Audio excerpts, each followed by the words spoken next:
नमस्ते दोस्तों। मैं श्री अनघलक्ष्मी दत्त इस चैनल पे आपका हृदय स्वागत कर रही हूँ। और हम आज जो बात करेंगे वो बात करने वाले हैं शिव जी की पूजा कैसी करनी चाहिए। क्या हमें जल का वापर करना चाहिए, क्या हमें दूध का वापर करना चाहिए, अगर दूध का वापर करना चाहिए तो हमें कब करना चाहिए, कौन से मौसम में करना चाहिए, अगर हम पंचामृति स्नान डालते हैं, क्योंकि इस बारे में काफ़ी लोगों के मन में काफ़ी सवाल हैं। तो आज हम बात करेंगे कि शिव जी की पूजा कैसी करनी चाहिए।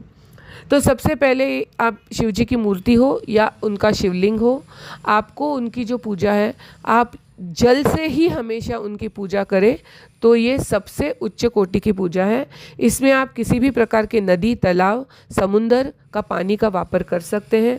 किसी भी प्रकार के वाटर या जल तत्व का, यानी कि किसी भी फल के रस का आप उपयोग कर सकते हैं। आप मध भी एक लिक्विड ही है, तो उसमें भी जल का तत्व ज़्यादा है। मध का उपयोग कर सकते हैं, घी का उपयोग कर सकते हैं, शर्करा का उपयोग कर सकते हैं। आप दूध का जो उपयोग है वो, काफ़ी लोगों के मन में दूध के बारे में काफ़ी सी क्वेश्चंस हैं। तो मैं आपको बता दूं कि शिव जी का जो तत्व है वो तत्व है उनका तमोगुणी, यानी उनको हम जो संहार करते हैं उसके देवता मानते हैं। तो अगर शिव जी का जो मूल तत्व है वो संहार करने का है, तो दूध ये एक ऐसी चीज़ है जिससे जीवन दिया जाता है, जीवन लिया नहीं जाता। इसका मतलब वो दोनों के तत्व में डिफ्रेंशिएशन है। ओके। तो अब यहाँ पे सवाल उठता है कि लोग इतना सारा दूध जो शंकर जी के पिंड पे चढ़ाते हैं तो वो सब क्या होता है और वो क्या है। तो सबसे पहले बात आप समझ लो कि पुराने ज़माने में जब दूध अर्पण किया जाता था शिव जी को, तो धतूरे का पत्ता या जो रुई का जो पेड़ होता है उसका पत्ता है, तो उसका जो दूध निकलता है वो शिव जी को सबसे प्रिय है। तो शिव पुराण में जो कहा गया है कि शिव जी को दूध पसंद है, वो जो दूध है वो धतूरे के पत्ते का दूध या रुई के पत्ते का दूध जो निकलता है वो बताया गया है। अब बात ऐसी है कि अब शिवरात्रि आती है, एक दिन है, या शिव पूजा आप जब करते हो, शिव भक्त बहुत सारे हैं, करोड़ों में हैं, तो अगर आपने रुई का पत्ता हर एक ने एक तोड़ने की कोशिश की तो पेड़ को भी नुकसान हो जाएगा। तो ये सब चीज़, निसर्ग प्रेमी थे हमारे सब पूर्वज और वो सबका ख्याल रखते थे। तो ये सब सोच करके हमारे जो पूर्वज थे, ऋषि मुनि थे, उन्होंने हमको मार्गदर्शन किया कि आप ऐसा करो कि अभी पुराने ज़माने में तो हमारे पास यहाँ पे जॉइंट फैमिली होती थी, तो जॉइंट फैमिली में एक फैमिली में कम से कम 20-25 लोग होते थे। तो अभी अब सोचिए कि एक ही फैमिली में अगर 25 पत्ते लग गए तो कैसे करोगे आप, क्योंकि एक आप तुरंत तोड़ते ही ना रुई के पत्ते से, या रुई के पत्ते से सिर्फ धतूरे के पत्ते से सिर्फ 1 बूंद या 2 बूंद तक ही वो दूध निकलता है। तो ऐसे में हमारे पूर्वजों ने, हमारे ऋषि मुनियों ने, संत सज्जनों ने हमें एक मार्गदर्शन ऐसा किया कि भाई आप गाय का दूध ले लो, और गाय के दूध सात्विक होता है, और इसमें अगर आप धतूरे का दूध या रुई के पत्ते का वो जो एक पत्ता तोड़ के अगर उसमें डाल के रखो तो वो पूरा दूध जो होता है वो विष के समान हो जाता है। और ये मेरे को बताने की ज़रूरत तो है नहीं कि स्वयं नीलकंठ वो कैसे बने, तो उन्होंने विष धारण किया था, हलाहल धारण किया था। तो तमोगुण, यानी तमोगुण क्या है, मौत से संबंधित है। तो विष भी मौत से संबंधित है, because this is not a poison जो आपका एक दिन में, एक टाइम में आपको असर कर जाए। नहीं, ये स्लो पॉइजन की तरह होता है। ओके। और इसका प्रमाण होता है, ये सब अलग बातें हैं, तो हम उसके ऊपर ज़्यादा फोकस नहीं करेंगे। लेकिन कहने का मतलब यह है, तो जब आप ऐसा करते हो तो वो दूध आप शंकर जी को प्रिय दूध जो है वो आपके हाथ से अर्पण हो सकता है।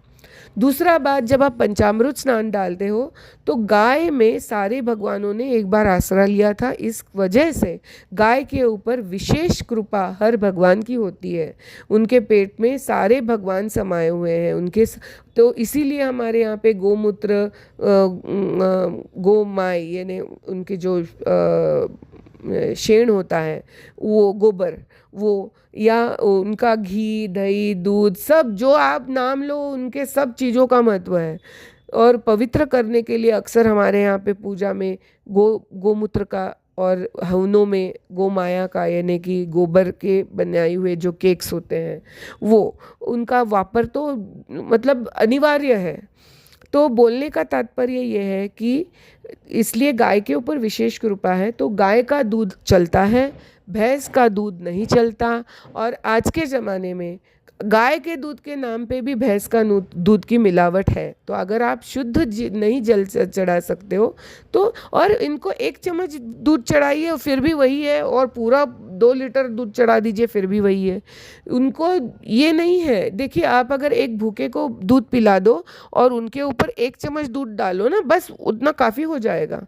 दोनों का असर वही है। शिव जी, उसके अंदर भी शिव है, अहम शिवो भव, आखिर में यही है ना अध्यात्म। तो आप अगर 1 चम्मच शिव जी पे भी चढ़ाओ, पिंड पे चढ़ाओ या उनके पाँव पे चढ़ाओ, तो भी असर सेम है। अगर आप शिव जी के कोई महत्वपूर्ण दिन पे, जैसे अभी शिवरात्रि होगी या उनके कोई सोमवार के दिन बहुत सारे लोग शिव जी की पूजा करते हैं, तो ऐसे समय में या अगर आप सबके बारे में सोचते हो कि भाई अगर इतना दूध वेस्ट चला गया तो इसके से ज़्यादा अच्छा है कि मैं अनाथालय में किसी को दूध दूँ और शिव जी पे 1 गिलास दूध चढ़ाऊँ, बस हो गया है। तो इतने सारे लोगों को चढ़ाना है, 1 गिलास दूध में से कम एक 20-25 लोग तो 1 चम्मच दूध चढ़ा सकते हैं और सबको फायदा हो सकता है। तो शिवजी ज़्यादा खुश होंगे। क्यों? क्योंकि शिवजी का मूल तत्व है ना, वो दूसरों के बारे में सोचते हैं।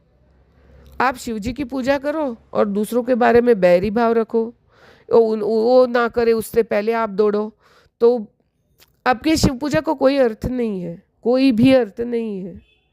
तो अगर एक पहली बात ये हो गई। दूसरी बात है कि बारिश के मौसम में, यानी श्रावण का मास जो होता है, उस समय आपको शिव पिंड पे दूध चढ़ाने को कहा गया है। क्यों कहा गया है? क्योंकि उस समय बारिश के मौसम में गाय घास खाती है। अब जब घास खाती है तो उस बारिश गिरने के वजह से घास में से जो दवाई निकलती है, या बहुत सारे पेड़ों से होकर बहुत सारे जो नदी नाले होते हैं वो बहते रहते हैं, तो ये सब पेड़ों को मिलता है। और वही पेड़ के पत्ते और घास जब गाय खाती है तो आप अक्सर ये आप फील करते होंगे। मैं प्रैक्टिकल बात करूँगी, आपको कोई हवे में बात करूँगी नहीं, लेकिन दूध का जो स्वाद होता है ना, वो आपके बारिश के मौसम में बदल जाता है। वो क्यों बदलता है? क्योंकि ये सब आयुर्वेदा कहता है कि दुनिया में ऐसा कोई पेड़ नहीं है, ऐसा कोई चीज़ नहीं है जिसका कोई मेडिसिनल यूज़ ही ना हो। तो आप सोचिए, इतने सारे पेड़ों के जो भी कुछ मेडिकल यूजेस होंगे वो उसमें चढ़ गए हैं। अब उसमें तमोगुणी पेड़ भी हैं, उसमें रजोगुणी पेड़ भी हैं और उसमें सत्वगुणी पेड़ भी हैं। तो उसमें तमोगुण भी आ गया ना। तो आप दूध जब शंकर जी पे चढ़ाते हो तो इतने सारे औषधि युक्त दूध आप चढ़ाते हो।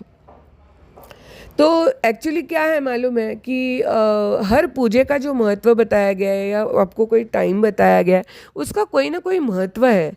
अनफॉर्चुनेटली आप लोग इसके बारे में सोचते नहीं हो। अब शिव जी की पिंड के बारे में एक और महत्वपूर्ण बात मैं आपको यहाँ पे बताना चाहूँगी। शिव जी की जो शिवलिंग पहले बना था, वो कैसे बना था, वो नर्मदा पुराण में उसका एक कथा है।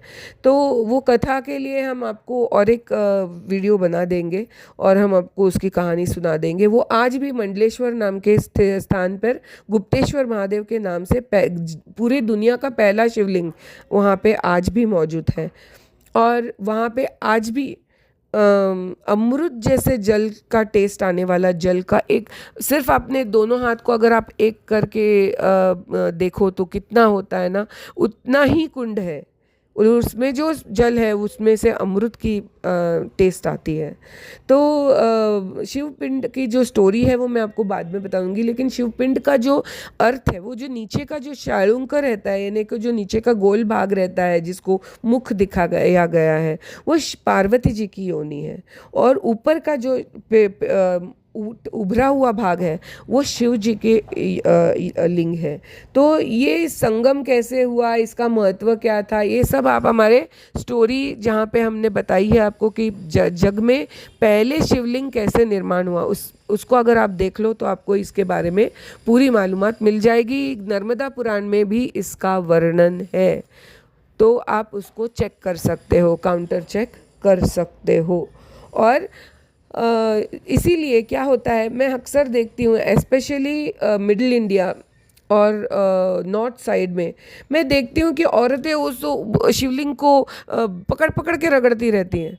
तो पहली बात आप समझ लो, क्योंकि नीचे का जो भाग है वो जो गोल है और जिसको बाहर क्या बोलते हैं पानी जाने के लिए रास्ता दिखाया गया है, तो वो शिव पार्वती जी की योनि है, तो उसको किसी भी पुरुष ने हाथ नहीं लगाना है। यहाँ पे स्त्रियां टच कर सकती हैं और यहाँ पे हल्दी कुमकुम भी आप डाल सकती हैं, क्योंकि वो पार्वती जी हैं। ये अर्धनारी नटेश्वर का रूप जो है वो शिवलिंग है। और जो ऊपर का जो उभरा हुआ भाग है वो शिव जी का लिंग है। और पार्वती जी को क्यों धारण करना पड़ा और ये शिवलिंग का महत्व कैसे आया, ये सब आपको हमारी स्टोरी पर से और उसका जो दूसरा वीडियो बनाया है हमने उसमें से आपको पता चल जाएगा। तो मैं आपको सजेस्ट करूँगी कि हमारे ये जो 2 वीडियो हैं शिवरात्रि के बारे में और ये दुनिया का पहला शिवलिंग कैसे बना, तो ये दोनों आप सुनेंगे और इसके साथ ये वाला आप ऑडियो वीडियो देखेंगे तो आपको आपकी जो शिव पूजा है वो ठीक तरीके से होने से आपको कोई नहीं रोक पाएगा। तो सबसे पहली बात ये कि ऊपर जो है आपको जल चढ़ाना है, लेकिन हाथ नहीं लगाना है। पुरुष उसको हाथ लगा के साफ कर सकते हैं, क्योंकि वो खुद पुरुष हैं। आखिर में अहम शिवो भव, यही बात बराबर है। लेकिन अगर आप 10वीं पास नहीं हैं तो आपको 10वीं का प्रश्न आप नहीं छोड़ सकते ना। आप अगर फर्स्ट स्टैंडर्ड में हो अध्यात्म के हिसाब से, तो आप 10वीं का सवाल कैसे छोड़ पाओगे। तो यही बात है अध्यात्म में भी। तो जैसे जैसे आपकी उन्नति होगी, जैसे जैसे आपका ज्ञान बढ़ेगा, वैसे वैसे आपको इसके बारे में और भी बहुत कुछ पता चलता रहेगा। लेकिन ये जो वीडियो है वो ज़्यादा करके आपको शिव भक्ति ठीक तरीके से हो और आपको कोई दोष ना लगे, इस वजह से बनाया गया है। शिव पिंड जो होता है, यानी जो उभरा हुआ भाग है, जो शिवलिंग है, उस पर आप त्रिपुंड निकाल सकते हैं, पुरुष लोग, स्त्री नहीं। स्त्री नीचे पार्वती जी के यहाँ पे आप उस पर त्रिपुंड लगा सकती हैं। और ये त्रिपुंड जो होता है वो अक्सर आपको विभूति का बनाना रहता है या किसी भी चीज़ के राख से बनता है, क्योंकि राख भी वापस वही है ना, तमोगुणी, तो उसका तत्व मैच करता है। होपफुली आपको शिव जी के पूजा के बारे में काफ़ी कुछ इस पर से पता चल गया। और बिल्व पत्र का महत्व तो आप जानते ही हैं। बिल्व पत्र, धतूरे का पत्ता, धतूरे का रुई का पत्ता, धतूरे का फल, बेल फल, ये सब का बहुत महत्व है शिव जी को। तो मैं आशा करती हूँ कि इससे आपकी शिव जी की पूजा भी आपसे ठीक होने लगेगी और सबको समझ आ गया होगा कि दूध आप अर्पण कर सकते हो, लेकिन उसमें रुई का पत्ता डालकर, क्योंकि वो दूध शिव जी को पसंद है। ओके, तो मैं सोचती हूँ कि आपको इससे कुछ नई मालूमात मिली हो या आपकी शिव पूजा में आपकी कोई सहायता हो गई हो, तो आप हमें लाइक, शेयर और सब्सक्राइब करना ना भूलें और हमें ऐसे ही इनकरेज करते रहे ताकि हम आपके पास जो सत्य है वो त्रिवार सत्य हम आपके पास प्रकाशित कर सकें और आप उसका यूज़ करके अपनी पूजा जो है वो उच्चतम कोटि की पूजा आप कर पाओ। इसी के साथ मैं आपसे विदाई लेती हूँ, शिव जी को नमस्ते करते हुए, हर भगवान को, साधु संत, सत्पुरुष, ऋषि मुनि जिन्होंने हमें ये ज्ञान दिया, एक्चुअली वो सबका मैं धन्यवाद मानते हुए, आभार मानते हुए, योगिनियों का आभार मानते हुए, सर्प जी का आभार मानते हुए, क्योंकि सर्प का महत्व है शिव जी को। और मैं ये ऑडियो यहाँ पे इसका अंत करती हूँ। नर्मदे हर, जय गजानन।